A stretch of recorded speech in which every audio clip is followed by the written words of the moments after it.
समजलं की नाही? पृथ्वीच्या पाठीवर देव नव्हते काय?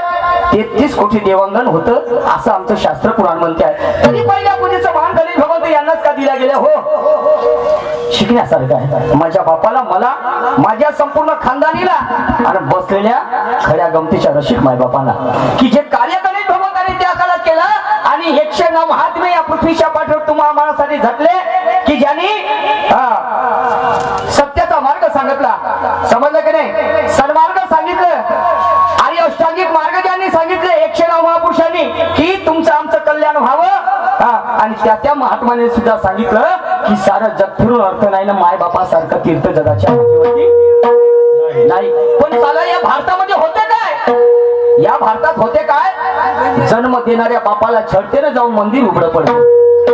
जन्म देणाऱ्या बापाला छळते जाऊन मंदिर उघडं पडते. आणि बायकोची भाड खाय देशी दारूच्या दुकानात जाऊन सडते. तो मांडाण्याला देवऱ्यावर नाही, मांडायाला देवऱ्यावर, तो मालधनी धुऱ्यावर आणि ममताजी माऱ्यावर. आणि अशी रीत चालू आहे बंधूनो या भारतामध्ये वाऱ्यावर. आणि म्हणून त्या ज्या गोष्टी लोकांना माहित नाही आणि त्या गोष्टी लोकांना माहित करून देण्यासाठी इथल्या मी आयोजक कमिटीचं खूप खूप आभार मानतो. दोन्ही शायरांना प्रसारण केलं आणि त्या गोष्टी इथल्या लोकांना दोन्ही शायर सांगतील. ऐका पुढे काय म्हणतो आहे ते.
किसी ने मजे लुटाया होगा शहरों में, किसी ने मजे लुटाया होगा शहरों में, तो किसी ने खुशियां पाई होगी गाँव में। अरे कोई कोई मदहोश होंगे अपने महबूबा के बाहों में, मगर हमने तो जन्नत देखी अपने माँ बाप के पाँव में, अपने माँ बाप के पाँव में। जे कार्य माझ्या गणेश भगवंतांनी केलं हो आणि तेच कार्य तुम्हाला सुद्धा करायचं आहे आणि मला सुद्धा करायचं आहे। कारण असं का म्हणतो एकदा उगवलेलं फुल पुन्हा कधी उगवत नाही. एकदा उगवलेलं फुल पुन्हा कधी उगवत नाही आणि एकदा मिळालेला जन्म मनुष्याला परत पुन्हा कधी मिळत नाही. अनेक माणसं मिळतील तुम्हाला या जगामध्ये, परंतु तुमच्या हजारो चुकांना माफ करणारे तुमचे आई वडील काही एकदा तुम्हाला सोडून गेले तर ते परत पुन्हा कधी तुम्हाला मिळत नाही. समजलं की नाही? आणि म्हणून या आईनं आम्हाला नवसूत्र पानापासून मोठं केलं. हो, समजलं की नाही? मला सांगा, पण या भारतामध्ये आमच्या जन्म देणाऱ्या मायबापापेक्षा कुत्र्याला किंमत आहे. होजी, म्हातारे मायबाप झाले त्याला असं वाटते की माझं एकुलते एक पोरग रे, याच्यासाठी का नाही केलं. आणि आज मी म्हातारा झालो, मला त्या मायबापाला फक्त 2 टाइम अन्नाची गरज असते. पण ते अन्न त्याच्या नशिबात नाही, उलट त्याने लाटा. आणि इकडे तेच पोरग 50,000चं 1 लाखाचं विलायती कुत्र घेऊन आणते आणि त्याच्या ढोंगणाच्या माग पुरं गाव फिरते. तुम्हाला सांगतो त्याच्या महिनेवारी खर्च कुत्र्याचा नाही का, त्याचा महिनेवारी खर्च 10,000 रुपये महिन्याचा खर्च. आणि आमच्या मायबापाला जेवण नाही भेटत, त्याची रोज साबणानं आंघोळ. ये मा चिक्कू, ये ये ये ये ये ये चिक्कूले भूक लागली असेल. आम्ही ज्या अंतुरणावर ज्या बेडवर आम्ही झोपतो त्या ठिकाणी त्याला झोपवले जातात. आणि आमच्या मायबापाची बाजकोटी कोट्यामध्ये, आमच्या मायबापाची बाजकोट्यामध्ये. आणि त्या कुत्र्याले रोज साबणाने आंघोळ. त्याने ज्या अंतुरणावर आम्ही झोपतो बेडवर तिथे झोपवलं. मला सांगा जी, आम्ही लहान असतो नवजात जेव्हा आईच्या उदरातून जन्मास येतो, तर आई बाप कधी लेकराला खांद्यावर पकडते. बरोबर आहे?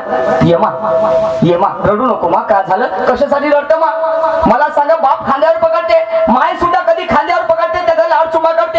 आणि त्या लेकरानं खांद्यावर पकडल्याच्या नंतर लेकरानं जर संडास केली तर बाप काय, मायबाप मास्क कापून फेकते का अंगाचं? सांगा तुम्ही, मायबाप मास्क कापून फेकते काय? नाही, तो असाच म्हणते माझा मायबाप, कर्मा म्हणते पोटभरशी. आणि कुत्र्याची ढुंगण धुवून देताना कोणी बघितलं का? नाही, कुत्र्याची ढुंगण धुवून देताना कोणी बघितलं का? तरी ते कुत्र आमच्या मायबापापेक्षा श्रेष्ठ झालं. हो, अरे वा.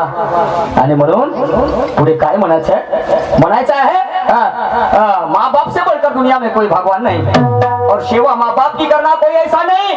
अबे दुखाए कोई चलन का गधा, तो फिर समझ लो यारो उसके जैसा दुनिया में कोई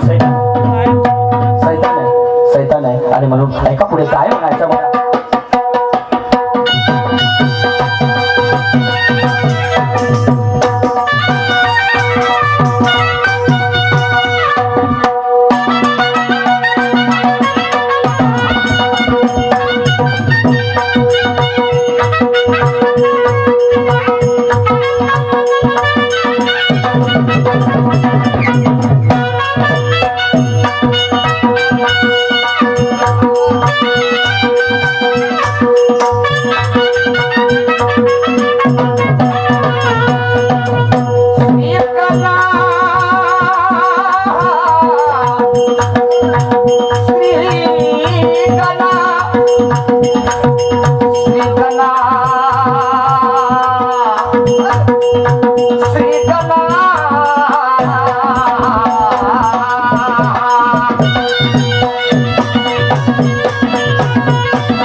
गोऱ्या कुंभाराचे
ये धावणी, ये धावणी, ये धावणी.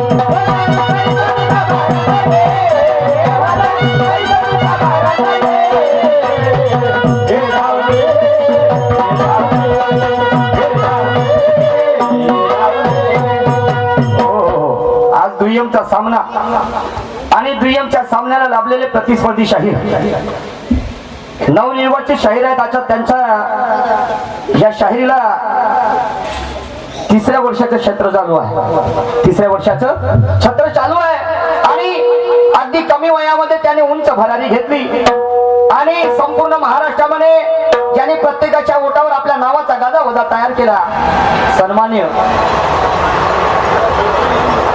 मी म्हणलं साला भूकंप तर नाही झाला हो. मला तसंच वाटलं हो. मी कसं वाचलो बा म्हणलं माय मागचे माणसं कुठे गेले म्हणून मागं पाहिलं मी. तर तुम्हाला सांगतो बंधूजन हो की ज्याची उंच भरारी आहे तडफदार आणि ज्यांचं घरानं शाहिरीचं आहे,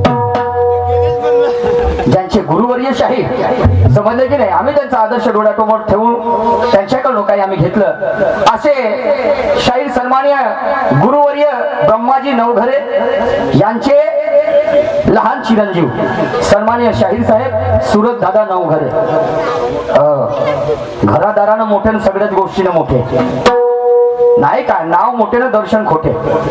चला काही हरकत नाही. आणि म्हणून पहिल्या डावाचे मानकरी बसलेल्या लोकांचा समज असते, कल असते. शाहीर लोक अभ्यासू असतात, यांना शास्त्र पुराणाची माहिती असते. आणि म्हणून कुठेतरी डावपेचावर गंमत यावी, कोणामध्ये कितपत ज्ञानाचं पाणी आहे हे बघण्यासाठी आयोजक कमिटी ठेकेदार साहेब दुय्यम खऱ्या गमतीचं आयोजन करतात.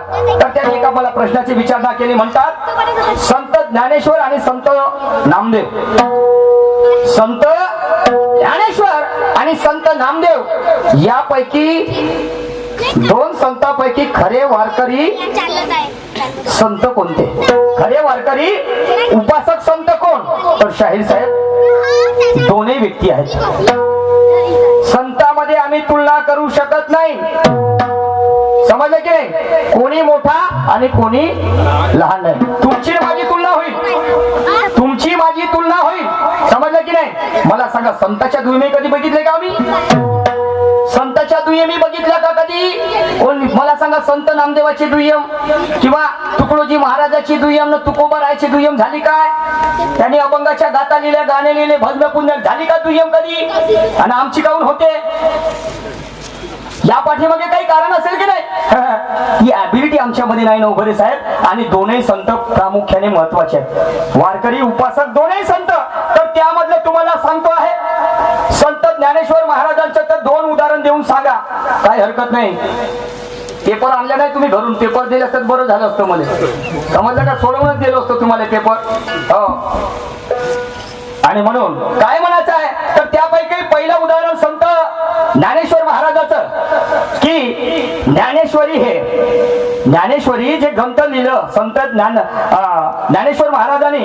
तर संत ज्ञानेश्वरांची जे ज्ञानेश्वरी आहे, ज्ञानेश्वरी हे महाभारताच्या भागवत गीतेवर ज्ञानेश्वरी काय आहे? महाभारताच्या भागवत गीतेवरील भाष्य लिहिले आणि हे वारकरी संप्रदायाचे मुख्य आध्यात्मिक ग्रंथ मानले जाते. हे वारकरी संप्रदायाचे मुख्य आध्यात्मिक ग्रंथ मानले जाते. हे त्यामधलं पहिलं उदाहरण. आता दुसरं उदाहरण नाथ भक्ती व पंढरी भक्तीला बळ दिले. कोणी? संत ज्ञानेश्वरांनी नाथ भक्ती व पंढरी भक्तीला बळ दिले. म्हणजे त्याला काय म्हणते? शक्ती दिली, चालना दिली. समजलं की नाही. आणि त्यांनी आम्ही जे जातो पंढरीला अशा ओव्या व अभंगातून वारकरी भावनेला दिशा दिली. हे 2 उदाहरण झाले संत ज्ञानेश्वरांचे. संत नामदेवानी जे रचलेली अभंग आहे ना, रचलेले जे अभंग आहे ते विठ्ठलाशी थेट संवाद साधणारे आहेत. आणि हा सक्का भाव वारकरी संप्रदायाची वैशिष्ट्यपूर्ण भक्ती समज आहे. हे पहिलं उदाहरण. दुसरं उदाहरण आहे नामदेवाच्या अभंगामुळे पंढरीची कीर्तन परंपरा आणि वारकरी संस्कृती संपूर्ण महाराष्ट्रात पसरली आणि त्यांच्या नामदेवांची गाथा ही वारकरी संप्रदायाशी आध्यात्मिकतेची जोड आहे. हे 2 उदाहरण दोनही संत महात्म्याचे. हे तुमच्या प्रश्नाचं तंतोतंत उत्तर. आता माझा प्रश्न काय म्हणते जरा लक्षपूर्वक ऐका. अनेक संत बघितले, पण असा पाहिला आम्ही संत की ज्याचा जन्म नाही अंत. तुम्ही कितीही चाला पुराण आणि ग्रंथ, 16 शास्त्रातही त्याचा लागला ना थांबतो आणि अपक्षेच्या अर्थेने मी जबाब मागतो. म्हणजे असा एक संत झाला की ज्याच्या 16 शास्त्रातही थांग लागला नाही आणि त्याचा जन्मही नाही झाला ना अंतही नाही झाला. तो संत कोणता मैं मानूंगा आपको शाहीर साहेब. आणि मला अपेक्षा आहे की तुम्ही माझ्या प्रश्नाचं तंतोतंत समाधान कराल. ऐका शेवटच्या कलेमध्ये काय म्हणतो ते.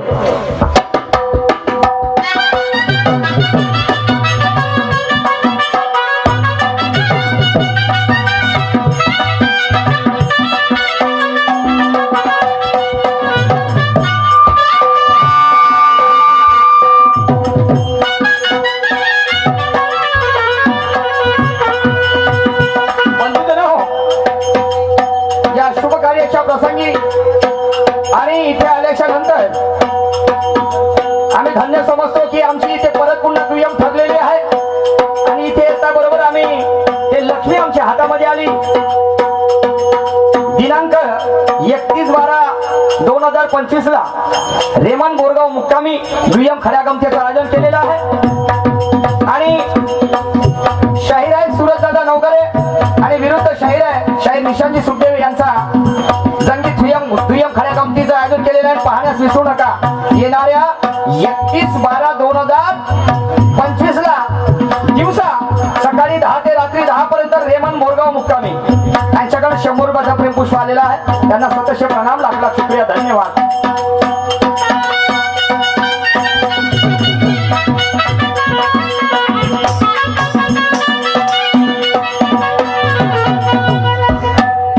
श्री गणा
गणा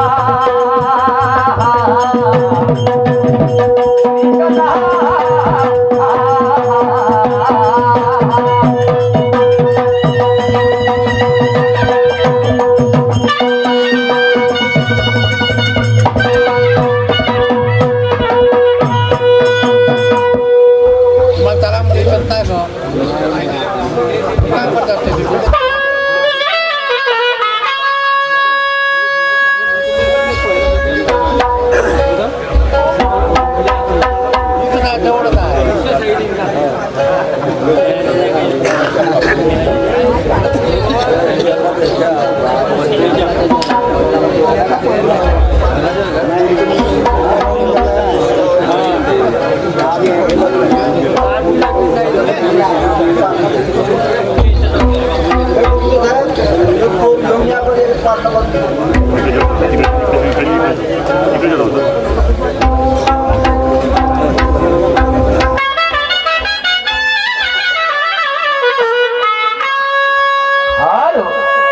चला गण झाल्यानंतर गवडणीचा भाग. आणि गवडणीमध्ये भावी मनुष्य आपल्या पत्नीला संसाराबद्दल मार्गदर्शन करत असते की कुठेतरी संसाराचा गाळा हा सुरळीत चालावा. नुसती देवाची भक्ती केल्याने जमणार नाही हो. देवाची भक्ती करायची आहे तर सर्वप्रथम मनुष्याला जिवंत राहणं गरजेचं आहे. आणि मग जिवंत राहायचं आहे तर त्याच्यासाठी काहीतरी खाणं गरजेचं आहे. काही खायचं आहे तर त्यासाठी काहीतरी कामधंदा करावा लागेल. आणि म्हणून अनेक लोक या हिंदभऱ्या पोटासाठी गावोगावी देशोदेशी फिरतात. अनेक प्रकारचे धंदे व्यवसाय करतात. ज्याप्रमाणे लोहा लोखंड तीन टप्पर खाली बॉटल शिशी बुटल केसावर फुगे बुड्डी के बाल वाले 25 रुपयाचे 25 सिंगारे ऐकाजी चपला जोडे शिवाचे चना फल्लीवाले मूंग फल्लीवाले वगैरे वगैरे. परंतु माझ्या आजी पंजोबापासून चालत आलेला धंदा पारंपरिक पद्धतीने दह्या दुधाचा. माझी आजी त्या काळामध्ये डोक्यावरती दह्याचा मार घ्यायची. खेडोपाडी जायची, दही घ्या अशी बोंबलाची ओढायची, दही विकायची आणि आलेल्या पैशातून उदरनिर्वाह करायची. जरी तो काळ अशिक्षित असला, जरी त्या काळामध्ये दळणवळणाचे साधन होते बंधुजन हो, पण काळ मात्र इमानदारीचा होता. विश्वासावर जग चालायचं. मान सन्मान त्या काळामध्ये होता. या काळात विज्ञानाने लय प्रगती केली.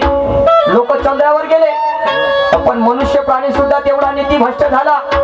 ही भारत भूमी संताची पावन भूमी म्हणून जगाच्या पाठवणीचा आढावा घेतला जाते. पण या भारतामध्ये 3 वर्षाच्या मुलीवर बलात्कार होताना आम्ही बघतो. बरोबर आहे डोंगरे साहेब? 3 वर्षाच्या मुलीवर बलात्कार. सक्का भाऊ पक्का वैरी. बाप सख्या पोरीला ओळखत नाही, बहीण भावाला ओळखत नाही, चुलता पुतणीला ओळखत नाही, देर भाऊजाला ओळखत नाही.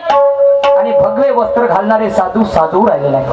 भगवे वस्त्र घालणारे साधू राहिले नाही, साधू झालेले आहेत. आसाराम झाला तर रामराम नाही तर त्याच्या पाठीमागे नारायण.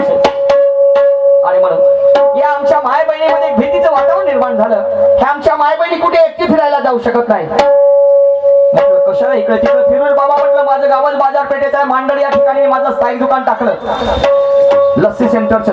तुम्हाला सांगतो, आणि आज धंद्याचा दिवस, बाजाराचा दिवस, काळ मागायचा, 2 मुलं पाठीशी. आणि म्हणून संत म्हणतात कोणी नाही कोणाचं अंती जाणं एकल्याचं. आणि म्हणून आज मला महत्वाचं कामाला नागपूरला जायचं आहे. समाज कल्याण ऑफिसला जाऊन शाहीर लोकांना गव्हर्नमेंट कडून 5-6 हजार रुपयाचं मंथली पॅकेज मिळते की ज्यांनी जनजागृती केली अशा लोकांना 5-6 हजार रुपयाचं मानधन भेटते. आणि त्याच्यासाठी गव्हर्नमेंटनं प्रत्येक जिल्ह्याला 10 सदस्यांची निवड केली. पण सालं होते काय? या भारतात मोठे चोर होजी एवढे चोर सुटले आहेत. ज्या माय पैमा ज्याच्या बापानं कधी गाणं म्हणलं नाही, शायरी केली नाही, त्याला धडाड पगार चालू आहे. हे तुका लावून महिन्याचे मोजते. आणि जे ओरिजिनल शाहीर आहेत ते माशा खेदून जाईल तरी ते माशी नाही उठत भाऊ. तुम्हाला सांगतो कसं करावं, कसं जीवन जगावं. आणि म्हणून त्या समाज कल्याण ऑफिसला जाऊन मला निवेदन द्यायचं आहे की खरे कलावंत आहेत त्यांना न्याय मिळाला पाहिजे. त्यांना पगार द्या. जे डुप्लिकेट आहेत त्याने फाशी लावा. कोणी नसेल लावा तर मिशन शहरकडे आणा. त्याने बैलाच्या दाव्याने लावतो साऱ्याने फाशी. समजलं का? त्याच्या माहितीवर नेतो. दारू तिचं नाव आहे देशी. समजलं की नाही? आणि म्हणून मला नागपूरला जायचं आहे. पण आज जर नागपूरला गेलो, दुकान जर बंद राहिलं तर काय खाऊ? क्षुल्लक कारणावरून माझ्या पत्नी बरोबर 2 गोष्टी झाल्या. माझी पत्नी माझ्यासोबत व्यवस्थितरित्या बोलत नाही. काय हरकत नाही हो. हांडीला चाटवायला हांडी लागत असते तरी पती या नात्याला तिला आवाज देतो आहे. ते काय म्हणते ते ऐकून घेतो आहे. आणि मी सुद्धा तिला काही नवीन सांगण्याचा प्रयत्न करतो.